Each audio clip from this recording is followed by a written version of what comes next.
Hay un camino más corto para llegar a las Indias de sus riquezas. Lo descubriré para vos. Merece la pena buscar la gloria si acabas muerto en el empeño. Estaré con vosotros tan pronto como pueda. Muchos temen el enorme desafío que les ofrezco. Es preciso que le tengan miedo. Pertence aqui a um site português sobre séries, que é o Séries da TV.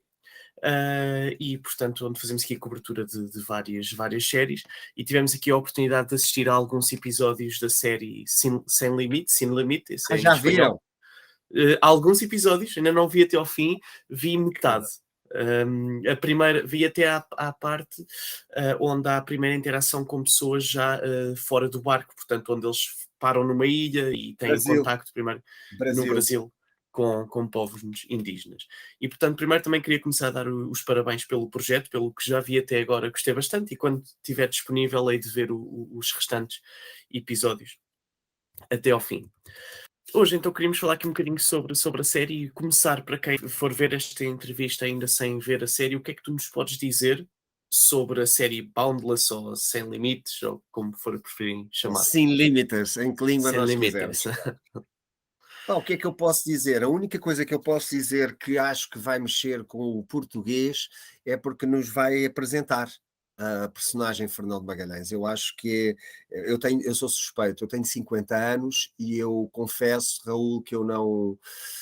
Eu até ter contacto com o guião, eu pouco ou nada sabia do Fernando Magalhães. E é giro, até porque eu fiz um enquete já desde que comecei a fazer a série. Fiz um enquete na rua, perguntar quem é Fernando Magalhães, e é giro porque 80% das pessoas sabe quem é, mas não sabe quem é. Ou seja, sabem da pessoa, obviamente todos sabemos que houve um Fernando Magalhães na época das invasões, digamos, tá? Eu não gosto de dizer da época da conquista, nem dos descobrimentos, porque acho que não foi, acho que foram invasões, que isso já é outra questão, uma questão mais íntima sobre o que é que foi aquela época e como é que a época, como é que nós pensávamos na época. Mas eu acho que o que vai dar a conhecer é o Fernão de Magalhães e vai nos colocar no lugar certo em relação a quem foi essa pessoa, porque era um português e como português deveria ser tratado como um herói, que ainda não é. Eu acredito que com esta série possamos aproximar-nos mais da figura que até então sempre foi um traidor, digamos, e com a série explica-nos o porquê que ele teve essa atitude, e ele não considera, obviamente, nem eu, uma traição, é apenas um interesse em descobrir algo que foi-lhe bloqueado pela coroa portuguesa, e foi vendê-la à Espanha naturalmente, porque antigamente haviam duas equipes, Espanha e Portugal. Então eu acho que mais que tudo, Raul, é isso. Vai-nos aproximar do Fernando Magalhães. De uma forma boa, uma forma nobre. O Rodrigo acho que lhe deu um carácter humano, isso foi muito trabalhado por nós, pelo nosso coach, porque fizemos o mesmo coach, o Juan Carlos Corazza, o que nos aproximou muito das nossas personagens e aproximou também da realidade magalhânica que nós queríamos contar. Queríamos contar um Magalhães puro. Magalhães, quando fala de Magalhães, é Magalhães e todo o seu enredo, porque o protagonista é o Magalhães, mas tem o Barbosa, que é o fiel seguidor dele, tem a mulher dele, tem mais pessoas no barco que estão com ele, mas isso não se nota na série. O grande fiel na série sou eu e o escravo. Isso sim. Quem é que é o Duarte? Ou seja, um bocadinho, se nos podes falar um bocadinho da Duarte personagem. Barbosa é uma figura que português, se tu vais ao Google, tu vais achar, até porque existe um livro que eu... Olha aqui está. Encontrei-o. Juro-te por Deus, aqui encontrei. Está aqui o livro do Duarte Barbosa. Que foi comprado depois de teres sabido do papel. Mas tudo. Okay. Tudo e todas as obras que eu tenho aqui de Magalhães, esquece, tudo comprado a posterior, tudo. Eu não conhecia estas personagens, eu sei da história, mas não sabia como Portugal era tão importante na época antes do Estreito. O Estreito começou foi quando Espanha começou a dominar o mercado, para quem não sabe, durante décadas depois eles dominaram, através deste Estreito. Então, o Duarte Barbosa é um Magalhães. É um Magalhães, tá? Naquela época havia vários Magalhães.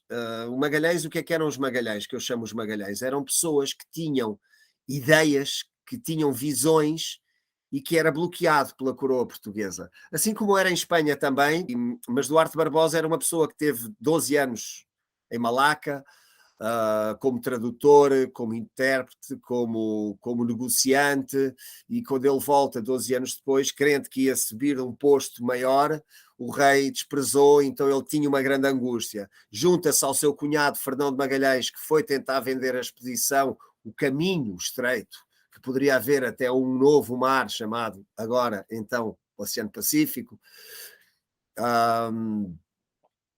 Ou seja, Duarte Barbosa era um recalcado com a coroa, era uma pessoa com muitas ambições, mas ele não tinha a visão do estreito. Ele agarrou-se a Fernão de Magalhães e comprou aquela briga de Fernão de Magalhães. Comprar a briga é muito brasileiro, mas comprar aquela guerra que ele tinha, que era descobrir aquele maldito estreito. E se Portugal não nos fornece, nós não conseguimos chegar lá a remos. Por isso, vamos vender à coroa de Espanha. Isto na história não foi só Magalhães que foi fazer, ele foi com o cunhado, o meu pai, o Diogo Barbosa, era uma pessoa muito influente na coroa de Espanha, era uma pessoa extremamente bem conectada, então aquilo na verdade foi uma coisa a dois. E na série está bem visto isso. A dois, com o escravo sempre do lado, com o escravo, o Henrique é o braço, é como se fosse a consciência do Fernão de Magalhães, é o lado mais nobre, e o Henrique puxa-o para o lado mais nobre. Eu puxo o Fernão para o lado da coerência, da razão, do estamos juntos nesta dor, na fome, no frio, agora conta comigo, eu sou teu fiel. E na série depois vê-se que há muitas dúvidas sobre isso, porque estamos a falar de épocas muito conturbadas e principalmente estamos a falar de... As pessoas naquela época eram muito estoicas, tá? Para quem não sabe o que é o estoicismo, eram pessoas que aguentavam tudo e mais além. Eles eram pessoas que... As adversidades eram cruéis para os dias de hoje. Hoje calculo que ninguém conseguiria ter tanta força como estes homens tiveram para aguentar dentro de um barco, por exemplo, posso nomear-te 3 meses sem vento, quando chegam ao Pacífico, é um desespero. A água em 2 semanas apodrece, a água potável, o vinho vira vinagre, então as pessoas acham que eles iam com aquilo tudo cheio, mas não, às 3 semanas perceberam que o vinho estava horrível e virou vinagre.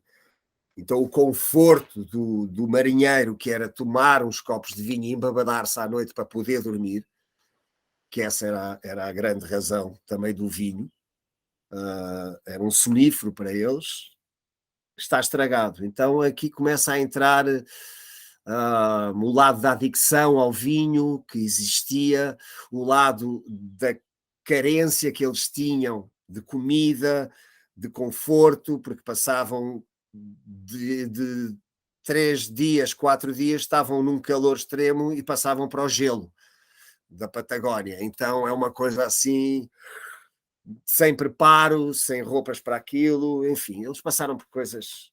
Epá, eu aprendi imenso com esta personagem. Portanto, não foi só a preparação da sala dos guionistas, do realizador, mas tu próprio também fizeste uma investigação forte. Não, porque eles dão-nos textos, vamos lá ver, quando nós recebemos um guião, nós recebemos o texto, a história, o que é que queremos contar da história. Agora, para contares a história, tu tens que ir pesquisar quem tu és e onde que tu principalmente enquadras naquelas cenas, porque cada cena quer dizer uma coisa. Ela vem de um lugar e vai para o outro. Aquilo é apenas o ínterim entre cenas. A cena que estamos a fazer, pelo menos essa é a minha forma de trabalhar, não é a mais importante. A mais importante é a que veio e para onde vai. E assim penso nas outras também quando estou a fazê-las, percebes? Não é dar importância à cena, senão começas a interpretar muito e tens que saber exatamente o que é que tu significas naquela cena. E nisso, para mim, este trabalho foi uma grande ginástica, porque as coisas foram acontecendo em cena. Então, graças a Deus, eu cheguei muito preparado, estudei muito, li muito, pesquisei muito, não tanto para saber dos lados históricos, mas sim para saber o comportamento e os sentimentos daquela época, o que é que leva uma pessoa a estar recalcado, ir vender isto para o rei de Espanha e não se sentir um traidor, porque não era um traidor. Aos olhos de muita gente, os próprios escritos que existem sobre Fernão de Magalhães, está um pouco deturpada, ou seja, nós contamos uma história, essa é a nossa história, tá? Claro que há muita gente que vai ver, mas isto não foi assim. Bem, nós baseamos no relato do Pigafetta. O António Pigafetta foi o escritor que veio no barco connosco e terminou a viagem. Isso é vero, isso aconteceu, ou seja, ele e um Sebastián Elcano terminaram com mais 16 tipos, porque vamos lá ver, o Sebastián Elcano era um piloto e continuou a ser um piloto. Claro que na série tem uma importância maior, obviamente, porque é uma série espanhola e assim teriam que defender um herói, e ele não deixou de ser um herói quando chegou.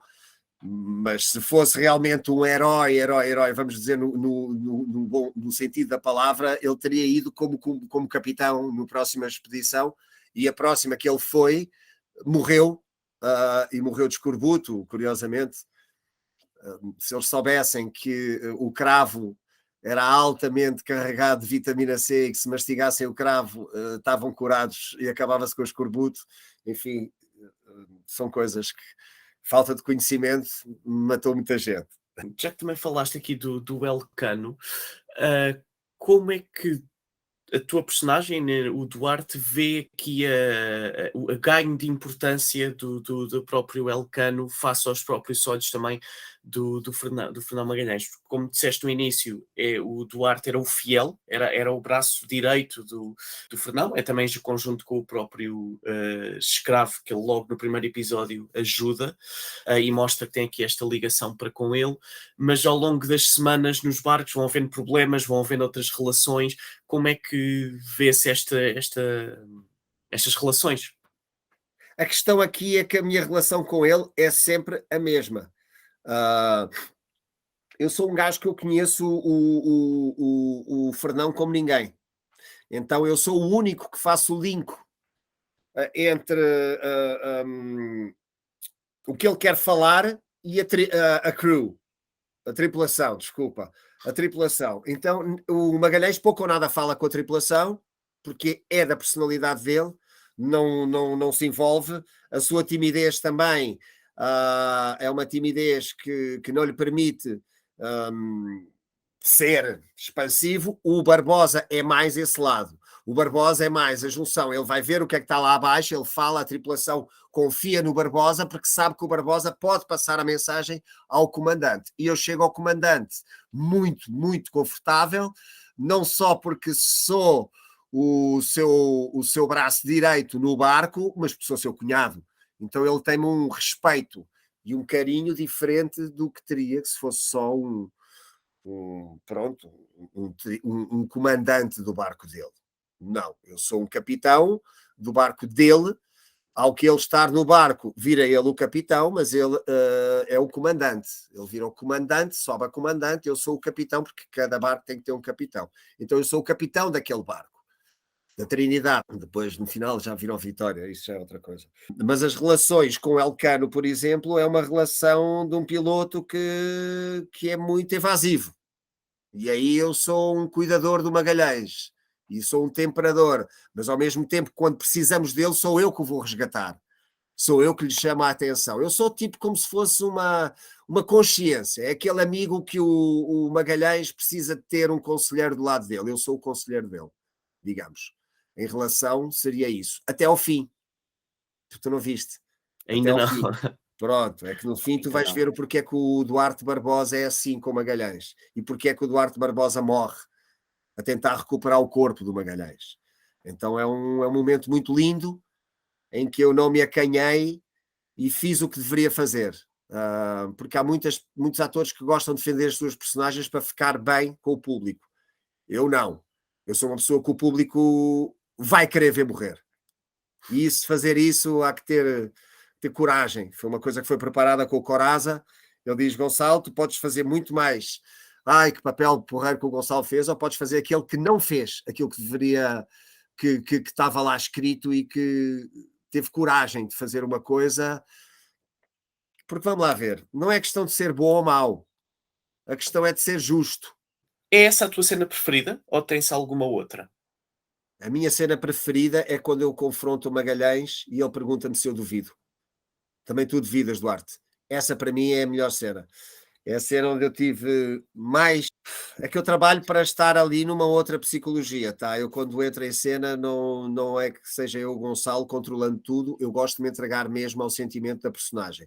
E então aquele sentimento, aquela cena foi uma cena que eu não me lembrei de fazer. Quando eu desci e fui lá abaixo, o Rodrigo veio-me dar um abraço e disse, irmão, a tua melhor cena. Até hoje a tua melhor cena. Eu falei, é mesmo? Foi cool, foi... Você vai ver. Do caralho, Gonças. Desculpa o palavrão, mas foi assim, do caralho, Gonças.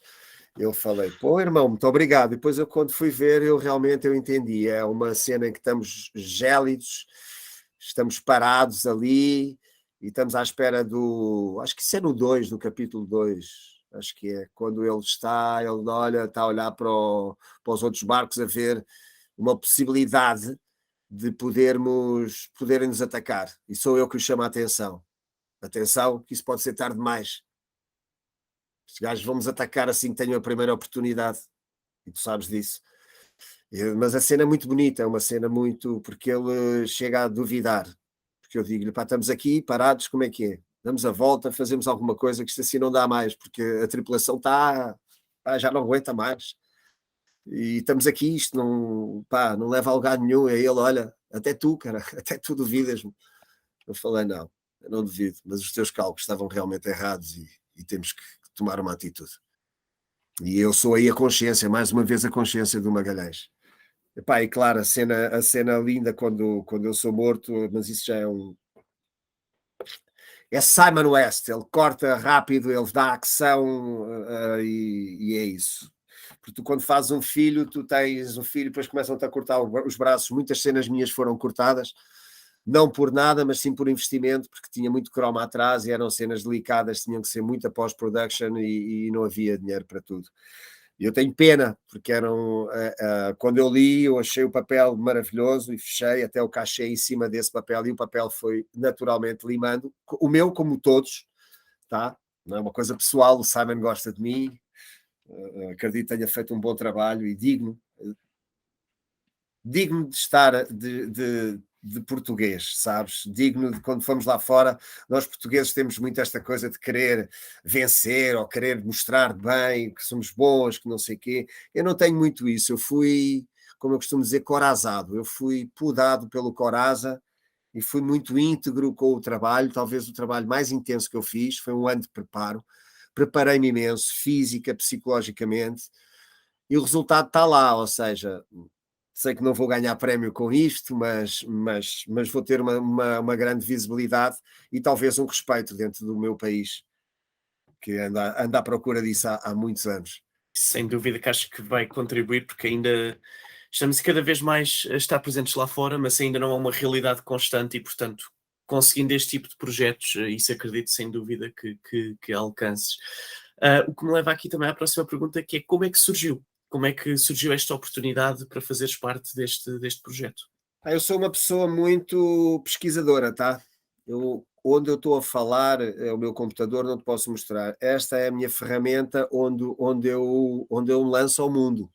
Desde que abriu a internet, os streamings e estas coisas todas, esta globalização, eu comecei a pesquisar. Então eu pesquiso muito os produtores séries que estão a acontecer, vou a mercados que existem, faço muito workshops de mercados, de projeção de mercado, do que é que vai acontecer. Epá, eu soube que havia isto e vejo lá o nome do Rodrigo Santoro, que eu já o conhecia, pá, e mando uma mensagem, pô, Digão, tu está nisso aqui, cara, que legal, cara, Fernando Magalhães, meu, porra.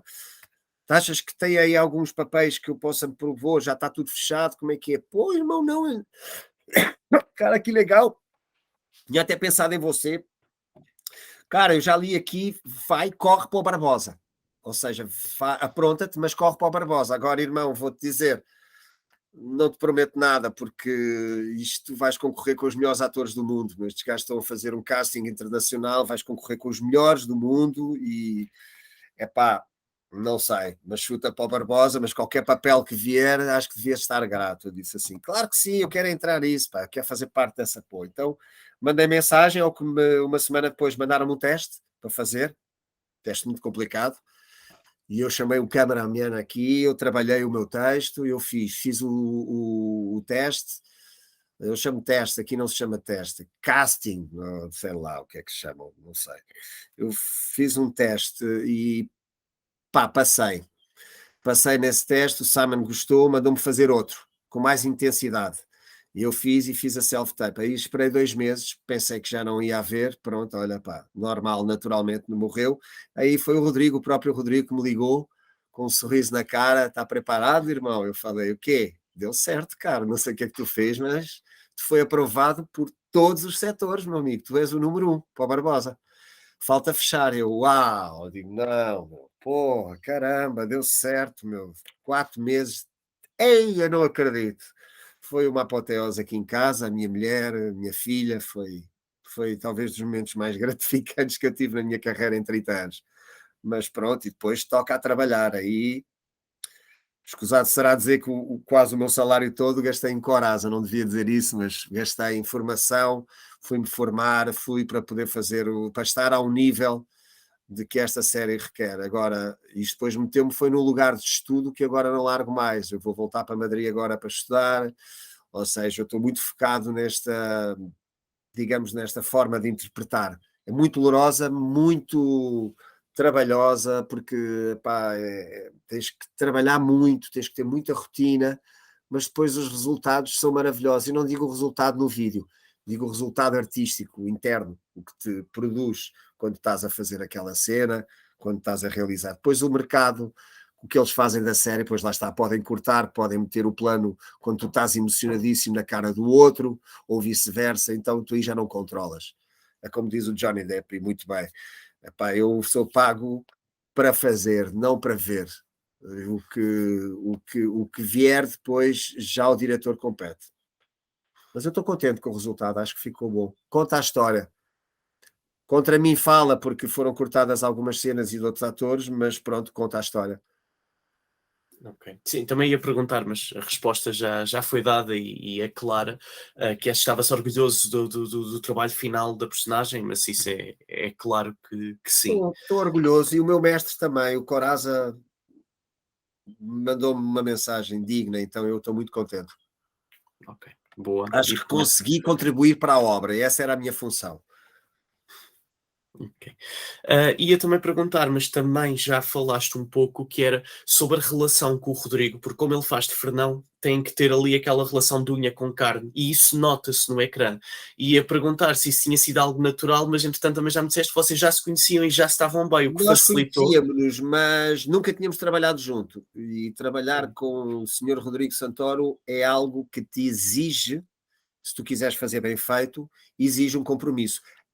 A sorte foi o casamento que houve, porque ele não sabia que eu estava a fazer Coraza e quando no meio do processo, pá, eu estive a trabalhar, cara, mas a gente está conectadíssimo, Gonçalo. Eu falei, pois estamos, eu acho que, pá, não sei, eu estou a fazer o Coraza. Ah, pois, eu também, o Coraza, ele não falou nada que estavas a fazer.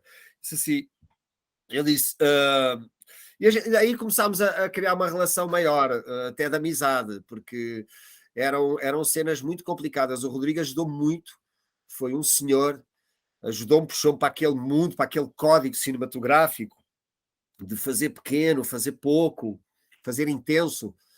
E ele foi muito, muito companheiro. E eu dei-lhe a carta aberta, pedi-lhe que me ajudasse, que não se acanhasse como responsável do barco, não se acanhasse e que me dissesse, tinha todo o livre-arbítrio, que ele respeitava muito como ator e respeita, mas eu disse, manda lá, diz-me as tuas coisas, faz favor, porque tu sabes mais que eu e eu quero aprender.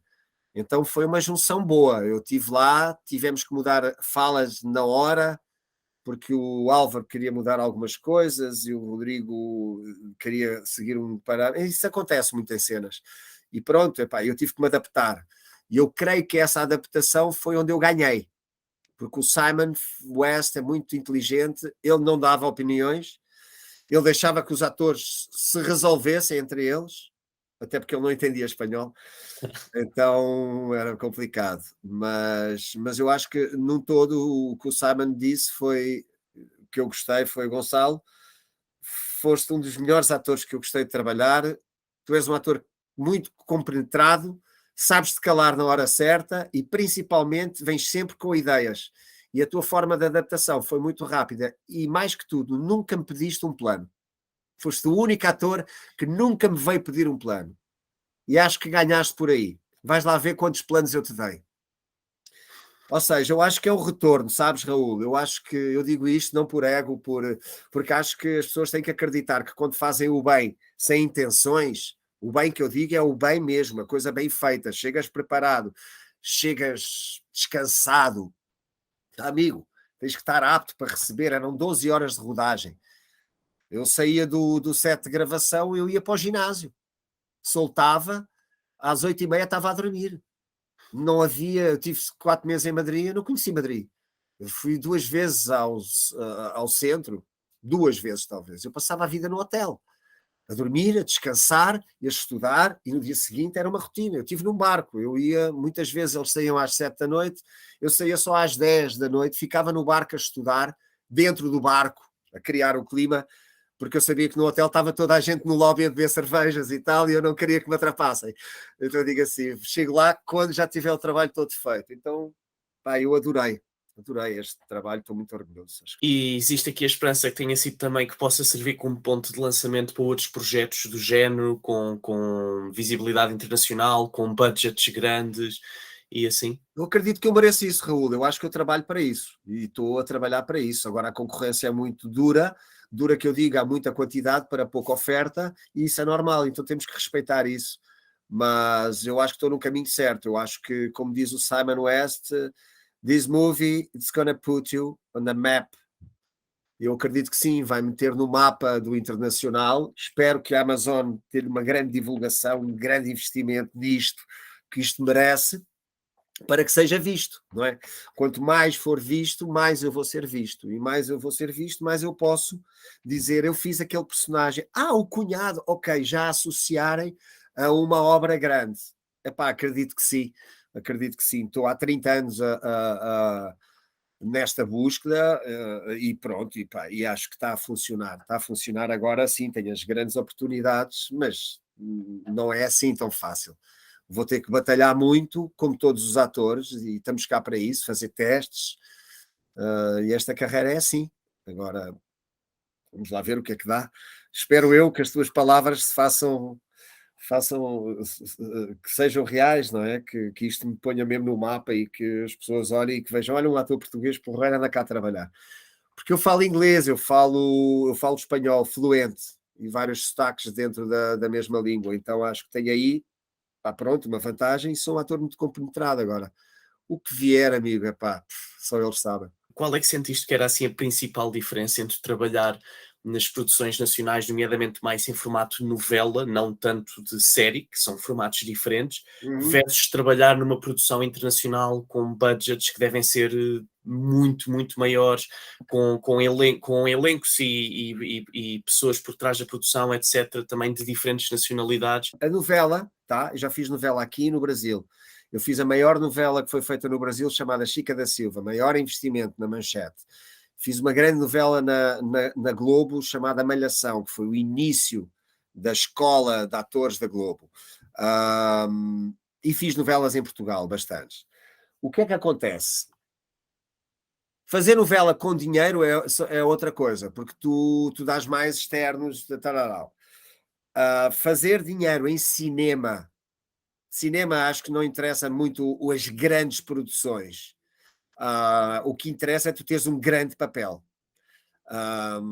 Porque grandes produções, mega, onde tu apareces lá atrás, mas eu estive nesta mega produção, não abona a favor do ator. Agora, se tu tiveres umas cenas boas em filmes, pode até ser low budget, que depois sejam muito vistos, isso o retorno para o ator é bem maior. Agora, a diferença respondendo à tua pergunta, a grande diferença que existe é quando tu fazes uma coisa com dinheiro, tu contratas profissionais. E é aí que está a grande questão. Tu contratar profissionais e os aparelhos técnicos, tu tens dinheiro, tu tens qualidade maior. Porque às vezes os profissionais que estão a fazer novela, eles sabem muito bem fazer um filme como eu fiz. Eles são técnicos, eles sabem, eles adaptam-se às situações. Tinha vários portugueses lá na equipe técnica da FX, FX, Efeitos Especiais. Tinha lá vários, uma empresa aqui, o Connor FX, que está radicado aqui em Portugal, e ele faz filmes para todo o mundo. Mas a empresa é portuguesa. Ou seja, o que eu quero dizer é que a grande diferença está no budget, amigo, está no dinheiro, porque o dinheiro traz qualidade. Traz qualidade, e se tu tens uma câmara, tu alugaste uns steadies caríssimos, a responsabilidade da produção já passa essa responsabilidade para os atores e para a equipe técnica.